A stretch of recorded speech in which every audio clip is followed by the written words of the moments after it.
It has begun!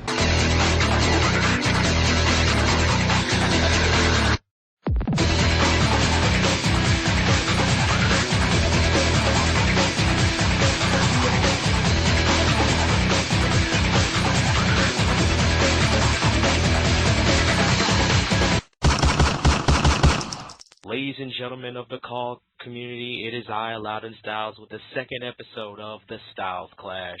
And this time, I brought a special guest, my commentating partner of New-TNA, Zach Shore. Oh, you didn't know? Well, that's fine. No one heard me. No one knew that I was coming.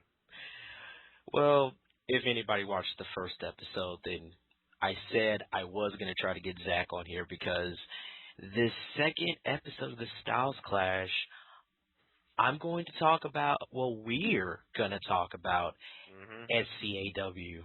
Oh, goody. I've been wanting to say something about this show that's longer than 500 characters for a long time. You want to get started, Loudon? Oh, yes, let's get started. But let's just explain something to these people out here. Me and Zach used to like SCAW. Yeah, it was the first call show I ever watched. I thought it was cool. To me, it was the second call show I ever watched, right behind No DQ CAW. But SCAW to me was awesome. I thought it was the best thing. But the more I started watching to it, and the more the seasons went on, the more you start seeing there was something very wrong with it. Yeah, the more you start seeing the patterns, and the more that Lone Stars what at first sounded like passion when he does commentary, quickly became very, very annoying. Yeah, it went from passionate to just forced. You can hear it in some of the matches he does, that it's a forced. It's like he's forcing it out to make it sound like he's enjoying it, so you should too. And it's like, no, it don't work like that. Yeah, if you're not enjoying it, we are not enjoying it, why should we care? Exactly. So the first thing I want to bring up about SCAW is the production, what goes through, how he makes the video, edits it, stuff like that. Oh man,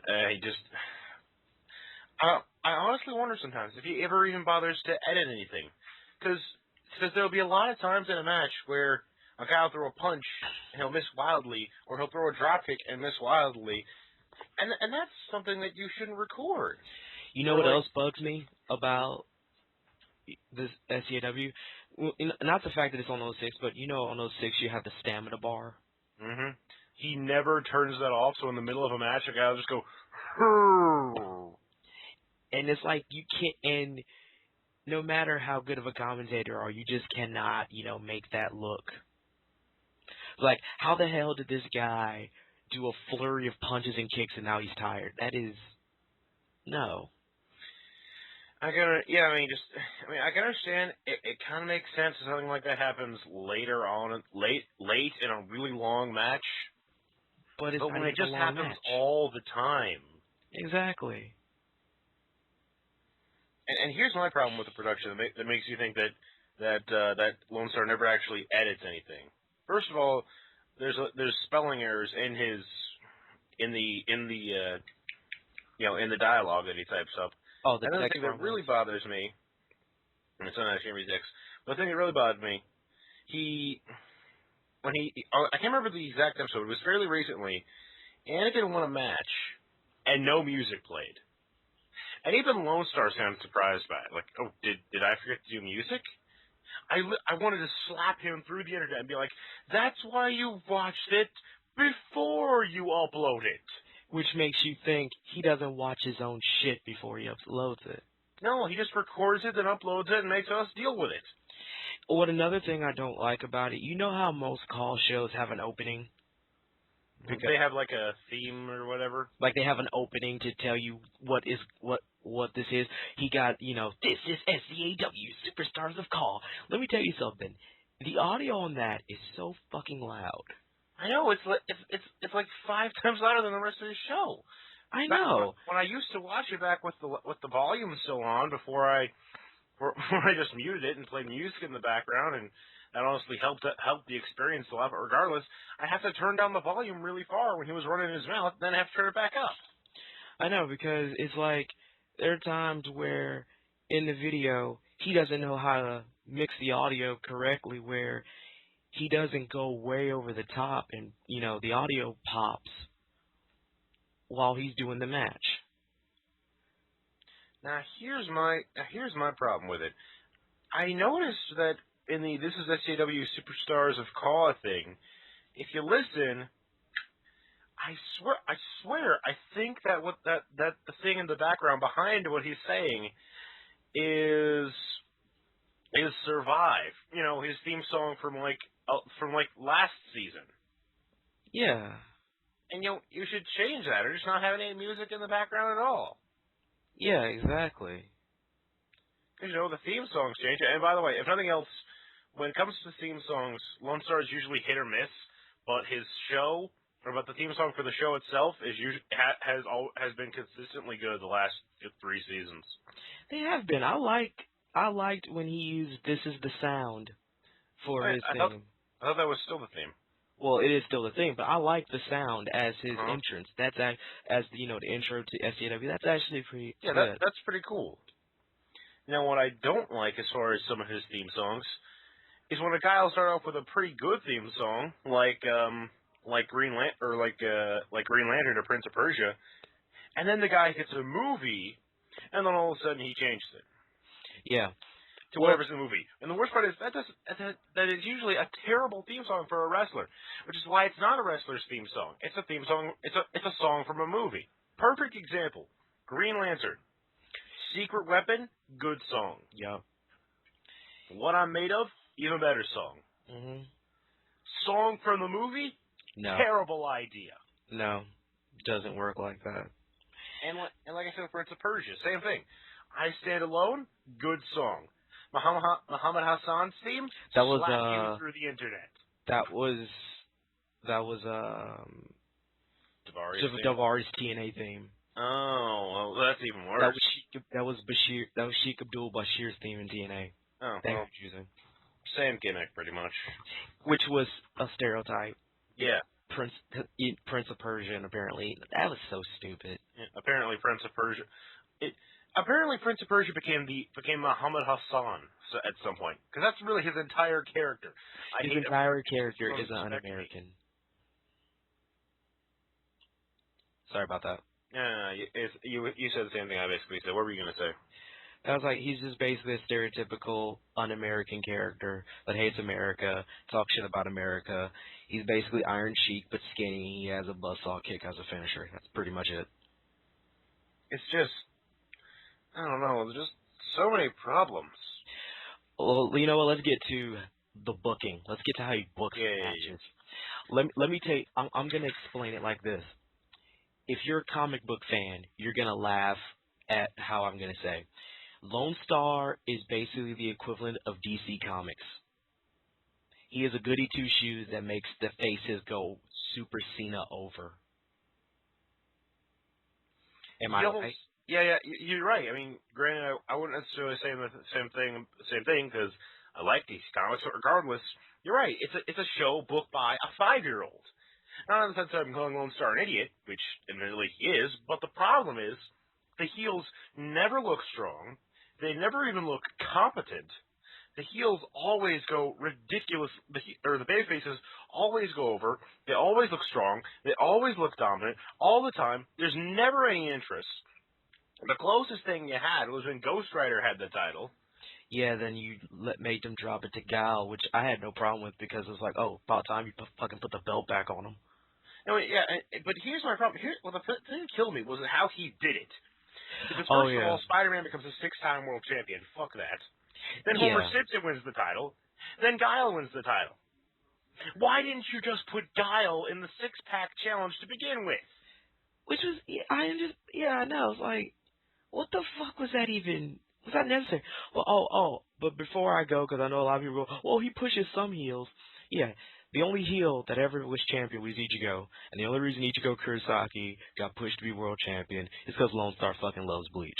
Alright? That's the only reason. Which you wouldn't think, because Ichigo almost never wins anymore. Yeah, I know, but and I know a lot of people go, oh, Ichigo Kurosaki was a fucking champion? Yeah. You want to know when Ichigo was a freaking champion? When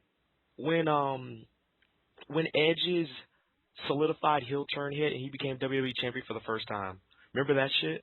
Oh, yeah. And then, That was and then Ichigo pretty much did the same thing. exactly. That was during He even called him the ultimate opportunist. Of all the ballsy go out and admit I have no originality moves, that's a pretty up there. Lone Star has always had a bout of unoriginal storylines and shit. Ichigo's one of them because he basically turned Ichigo into Edge and made him win the title, and then Ichigo lost the belt. It's like you can't decide if Ichigo is Triple H or Edge or The Undertaker. No, Inuyasha's the Undertaker. Yeah, Inuyasha's the Undertaker, or Inuyasha's the Undertaker, so he never fucking wins anything. He had the belt for like all of 5 minutes. He had the belt for 5 minutes and then dropped it to Ichigo. Oh, but then he had the belt again, but then he dropped it to Spider-Man, which was stupid. Cause it's like, God, how many fucking times can you push Spider-Man till we go, okay, we get it. We get it. You like Spider-Man. He's been in every main event of Blood, Sweat, and Tears. He's won the title a record number of times. He won the first tournament. He's done this. He's done that. We get it. You really like Spider-Man. And it's like, fuck, no DQ don't even push Spider-Man that damn much. And it's even worse with Iron Man. Iron Man was internet champion. He was internet champion for like a year. Here's the problem. The internet championship scene. Iron Man was basically involved for that thing for a year and a half. I think there was like 2 matches where he wasn't involved, and almost every single time he won. I thought finally, maybe he was doing something when Iron Man dropped the belt to Batman, so that Batman could become the Grand Slam champion. But no, he pretty much did it just so that Batman could become the Grand Slam champion. And then when you had that 5-man elimination thing, Batman didn't drop it to Robin, so their feud could continue. He didn't drop it to Hellboy, so Hellboy could become a champion. He basically dropped it to nobody for the shits and giggles, or right back to Iron Man, which was really stupid and ridiculous. And speaking of Hellboy, how much does it suck to be Hellboy? Oh my God! The only time you've ever won a title was when Green Lantern. Green Lantern was a double champion, I think. Didn't he win the internet title from? He was the world champion, and he was Mr. Money in the Bank, and he won. Didn't he win the internet title off Harry Potter? I think. No, I think he was the 0-1 champion. Yeah, that's right. He was the 0-1 champion. Well, either way, somehow he wound up just giving the belt to Hellboy. That's the only time Hellboy's had a belt. And that's bullshit because Lone Star, when Hellboy came in, was pushing Hellboy for something big. And then that something big never came. And you made him look like a beast with his sending people to hell and shit.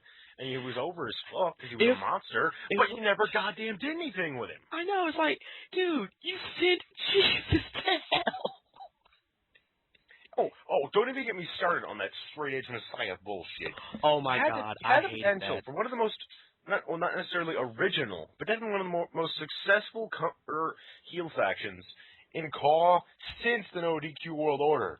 But no. He doesn't. But he buried 5 guys in one match. He buried Jay and Silent Bob. He buried Triple X. And then he buried JC Punk, or whatever the hell he called him. He called him the Messiah because apparently he couldn't say Jesus Christ. Like, dude. Well, I don't know. Maybe he didn't want to say that because he didn't want to make the connotation that Jesus was evil. And admit it, if CM Punk hadn't grown his hair and beard out like that, he never would have had that idea. Exactly. You know what? And that's the thing. He wouldn't because around the time the Straight Edge Messiah was going on, the Straight Edge Messiah, Straight Edge Society was going on. Once again, one of those things that show you that Lone Star has no sense of originality whatsoever. And as long as we're talking about fucking over heel factions, the Virus. Oh my God. I mean, Project Doomsday at least had some kind of potential to be something. And that could have been, admit it, when Dr. Doom came out, you thought something cool was going to happen. I did. And when Optimus Prime turned heel, okay, it was a little bit dumb, but you still thought something cool was going to happen. Some kind of push was going to happen for Optimus Prime. I kind of popped for Optimus going heel. I was like, yes!